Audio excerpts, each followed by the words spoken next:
You ever have one of those weeks where you feel like you're being tested a little more than usual? You doubt yourself. You doubt how far you've come. You doubt where you're going. You start to question if this is the right path to take. You start to question whether you're good enough. And the thought of giving up creeps its way into your head. That was this week for me. It didn't start well. It didn't end well. My running was slow. I had my first cycling accident, and swimming felt unbearably uncomfortable. For the first time in my training, I was running, cycling and swimming, and I finally got a taste of what this triathlon would be like. When I signed up for it, I didn't really have a clear idea of what I was signing up for. The only thing I was familiar with was a 20k run. I've never swam more than 800 meters. I've only cycled for fun in the park, and that wasn't for more than an hour. Covering a distance of 70.3 miles, cycling, swimming and running now felt like a daunting prospect. I started to doubt myself. I started to question whether this was something I could do, and the thought of quitting and going back to my normal life crept into the back of my mind. I have a habit of committing to things and making a decision based on all the positives. I don't stop to think about the negatives and the downsides. I don't stop to think about how difficult something could be. If the positives excite me, if the reasons to do something are exciting and captivating, then it's enough for me to commit to doing it. I don't stop to consider the reasons why I shouldn't do something. I did it with the 2 marathons I completed. I did it when I committed to running 1,000 kilometers in 2020. I did it with starting a YouTube channel. And I did the same thing with this triathlon. Whatever challenges there are, I just deal with them as they come up. But by then, I've started. I've invested my time, my energy, money.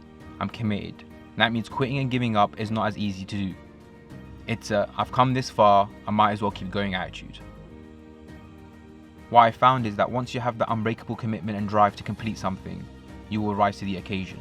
Your mind will adapt, your body will adapt, you will adapt. Whatever it is that felt impossible will become easier and easier, will become bearable and over time, even enjoyable.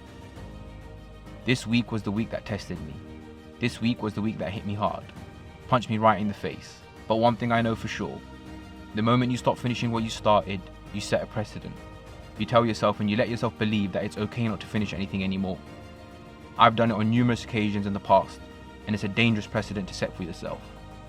So now, I finish things simply for the sake of finishing them, because there was a point in time where I committed to starting it, where I was compelled to start, and that is enough to get me to finish.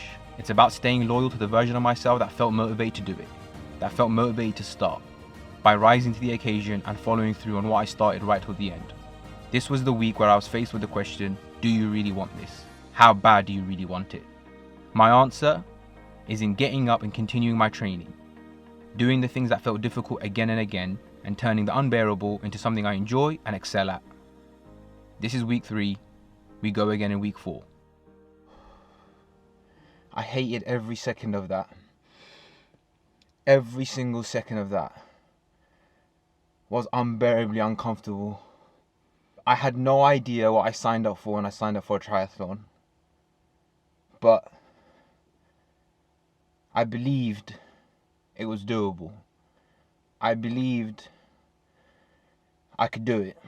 But having just done that open water swim, I finally know what this triathlon is. There's a reason not everyone signs up to do triathlons.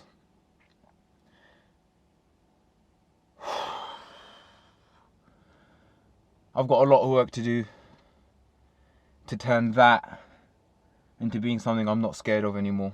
Because right now I'm frightened of the next time I have to do that. Absolutely frightened. So I've got a lot of work to do in the next 10 weeks. So that on the day, I'm not incredibly scared when I jump into the water.